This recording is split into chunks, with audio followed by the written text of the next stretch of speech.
Good morning students, I am Dr. Priyanka Bhalerao and welcome to my YouTube channel Royal Educational Services।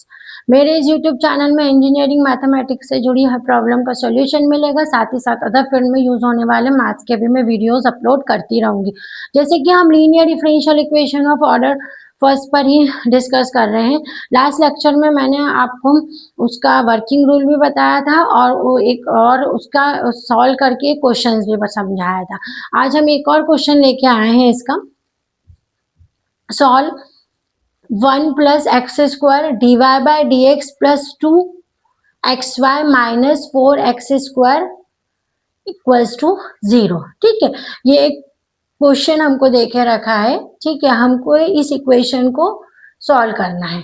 तो सबसे पहले जो working rule को आपको mind में रखना पड़ेगा, वो वर्किंग रूल क्या बोलता है कि कोई भी इक्वेशन सॉल्व करने से पहले आप चेक करेंगे क्या वो स्टैंडर्ड फॉर्म में है।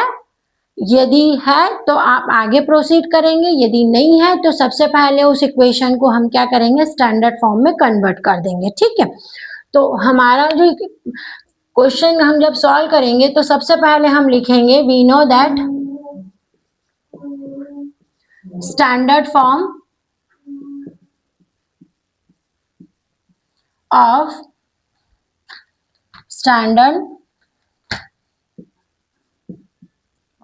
ऑफ लीनियर डिफरेंशियल इक्वेशन क्या है आपका, d y by d x plus p y equals to Q.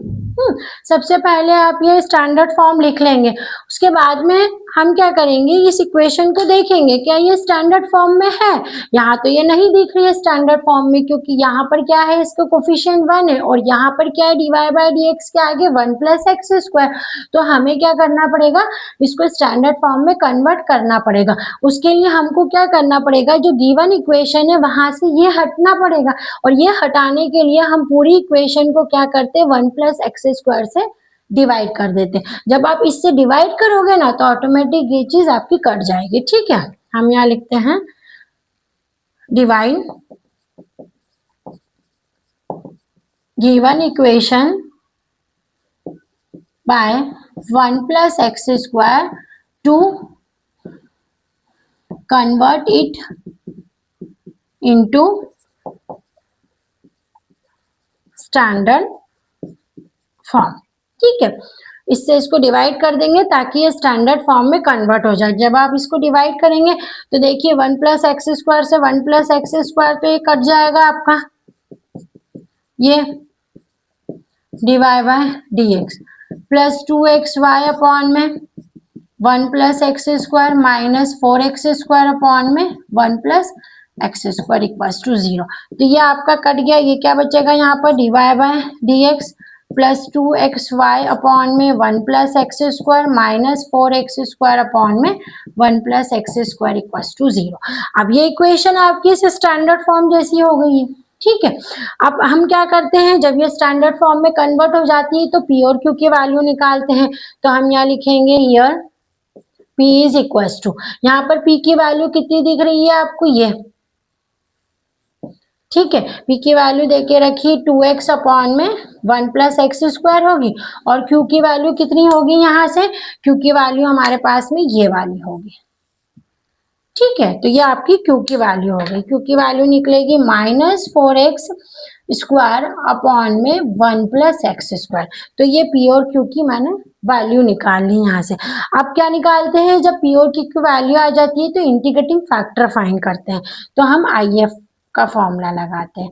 IF होता है integral P e to the power integral P dx। ठीक है, इसको मैं ब्रैकेट में लिख देती हूँ क्योंकि ये हमने फॉर्मूला लिखा है यहाँ पर, है ना। अब इसके अंदर हम P की वैल्यू पुट कर देते हैं। ठीक है, तो IF कितना निकलेगा आपका, e to the power integral P की वैल्यू कितनी है आपके पास में 2x अपॉन में 1 प्लस एक्स स्क्वायर dx। ठीक है, अब हमें क्या करना पड़ेगा, इसका इंटीग्रेशन करना पड़ेगा। तो आपको यहाँ पर रफ में वो इंटीग्रेशन जो है वो करना पड़ेगा। हम सब्स्टिट्यूट करते हैं इसको, देख लीजिए, पुट करते हैं हम t equals to 1 plus x square, तो ये हो जाएगा dt equals to 2x। dx, है ना। तो हम ये वैल्यू यहाँ पुट करते हैं e to the power integral dt upon में t, यानी integration of 1/t, integration of 1/t कितना होगा मेरे पास में, log ऑफ t, ये log ऑफ ये और एक्सपोनेंशियल ये कट गया आपका, e से log आपका कैंसिल हो गया, आपके पास क्या बचेगा, इंटीग्रेटिंग फैक्टर t, और t हमने क्या माना था यहाँ से 1 प्लस एक्स स्क्वायर, ठीक है। तो ये आपका इंटीग्रेटिंग फैक्टर आ गया 1 प्लस एक्स स्क्वायर। अब हम इसका फॉर्मूले में इसको रख देंगे, इट्स सॉल्यूशन फॉर्मूला क्या था, 1 into integrating y into integrating factor equals to integral q into integrating factor dx plus constant, ठीक है।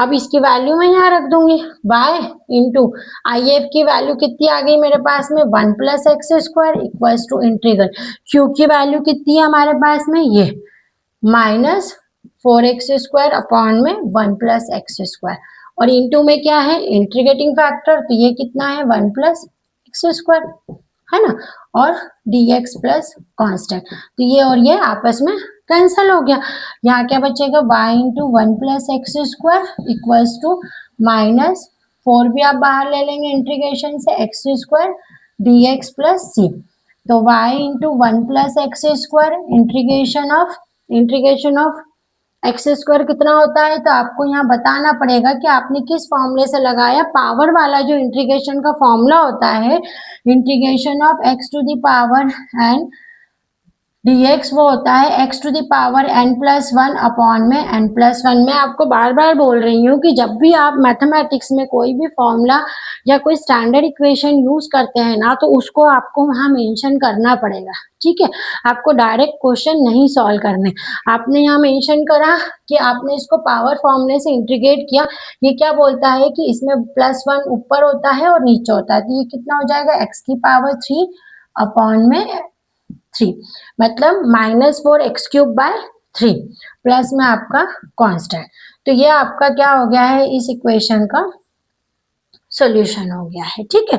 तो इस तरह से आपको क्वेश्चन सॉल्व करने हैं, आप इसको नोट डाउन कर लेंगे, फिर हम आगे सॉल्व करेंगे।